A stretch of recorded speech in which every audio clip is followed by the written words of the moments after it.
বেজে গেল লোকসভা ভোটের দামামা। 19 এপ্রিল থেকে শুরু হচ্ছে 18তম লোকসভা নির্বাচন। এবার মোট 7 দফায় হবে লোকসভা নির্বাচন, আর 7 দফাতেই ভোট রয়েছে পশ্চিমবঙ্গে। ফল ঘোষণা হবে 4 June. We'll do it in 7 phases, as was done last time. 7 phases. Phase 1, 19th of April. Last phase, 7th phase, the last polling would be on 1st of June and counting on 4th. Lok Sabha vote শুরু হবে 19 April আর vote শেষ হবে 1 June. আমরা স্বাগত জানাচ্ছি 7 দফা ভোটকে। আমি ভেবেছিলাম হয়তো 8 দফায় হবে, তো 8 দফা হলো না, 7 দফাতে হচ্ছে। ঠিক আছে, চলবে। তো তৃতীয়বার মোদী সরকার আসবে, সেই জন্য আপনাদের তরফ থেকে আপনাদেরকে আমি আগাম শুভেচ্ছা অভিনন্দন জানাচ্ছি। তৃতীয়বার মোদী সরকার 4 জুনে গণনা হওয়ার পর আবার প্রতিষ্ঠা হবে। 19 এপ্রিল প্রথম দফায় ভোট হবে কোচবিহার, আলিপুরদুয়ার, জলপাইগুড়িতে। 26 এপ্রিল দ্বিতীয় দফায় ভোট হবে দার্জিলিং, রায়গঞ্জ, বালুরঘাটে। 7ই মে তৃতীয় দফায় ভোট হবে মালদা উত্তর, মালদা দক্ষিণ, জঙ্গিপুর, মুর্শিদাবাদে। চতুর্থ দফায় 13ই মে ভোট হবে বহরমপুর, কৃষ্ণনগর, রানাঘাট, বর্ধমান পূর্ব, বর্ধমান দুর্গাপুর, আসানসোল, বোলপুর, বীরভূমে। 20 মে পঞ্চম দফায় ভোট হবে শ্রীরামপুর, ব্যারাকপুর, বনগাঁ, হাওড়া, উলুবেড়িয়া, হুগলি, আরামবাগে। 25 মে ষষ্ঠ দফায় ভোট হবে পুরুলিয়া, বাঁকুড়া, বিষ্ণুপুর, ঝাড়গ্রাম, মেদিনীপুর, তমলুক, কাঁথি, ঘাটালে।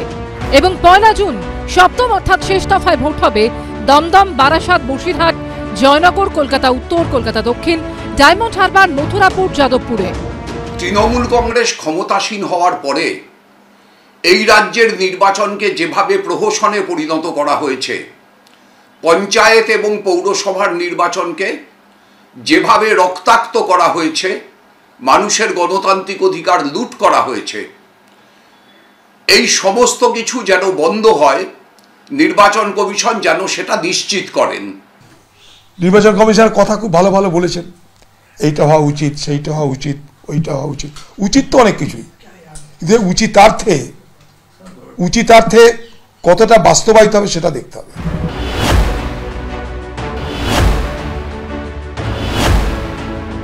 উত্তরপ্রদেশ তো আমাদের চেয়ে তার জনসংখ্যা দ্বিগুণ, তাহলে 14 দফায় নির্বাচন হওয়া উচিত ছিল, সেটা তো হয়নি।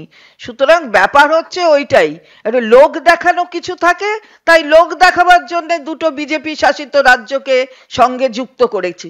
কিন্তু আসল ব্যাপার হচ্ছে, দেখুন এক একটা ফেজে 5টা 6টা করে আসন আছে, আর এখানে 3টে রাজ্যকে এক জায়গায় করে দিয়েছে। কেন?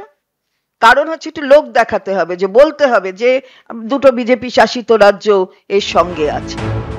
লোকসভা ভোটের সঙ্গেই দেশজুড়ে 26টি বিধানসভা কেন্দ্রে উপনির্বাচন হবে। এর মধ্যে রয়েছে এ রাজ্যের বরানগর এবং ভগবানগোলা। 7ই মে তৃতীয় দফা লোকসভা ভোটের দিন ভগবানগোলা বিধানসভা কেন্দ্রে উপনির্বাচন হবে, আর বরানগর বিধানসভা কেন্দ্রে উপনির্বাচন হবে 1 জুন সপ্তম দফা লোকসভা ভোটের সঙ্গে। বরানগরের বিধায়ক তাপস রায় ইস্তফা দিয়ে তৃণমূল ছেড়ে বিজেপিতে যোগ দিয়েছেন, আর ভগবানগোলার তৃণমূল বিধায়ক ইদ্রিস আলীর মৃত্যু হয়েছে। লোকসভা ভোট এবং বিধানসভা উপনির্বাচনের ফল ঘোষণা হবে 4 জুন মঙ্গলবার। কৃষ্ণেন্দু অধিকারী, উজ্জ্বল মুখোপাধ্যায় ও শিবাশিস মৌলিকের রিপোর্ট, এবিপি আনন্দ।